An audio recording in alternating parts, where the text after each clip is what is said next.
So with Samsung's new inclusion of a log recording, if you ever used it already, you'll probably notice that your videos that have captured now turned out to be very flat and desaturated.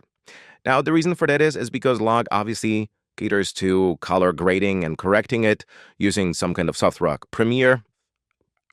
So that's kind of why it looks like this. It contains more details in it, but at the sacrifice of just looking like it does.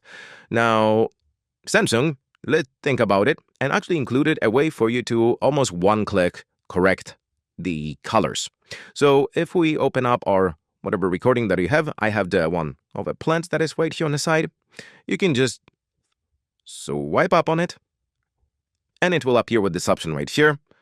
Correct colors, click on it, and bam, it's now color calibrated, or more like color graded.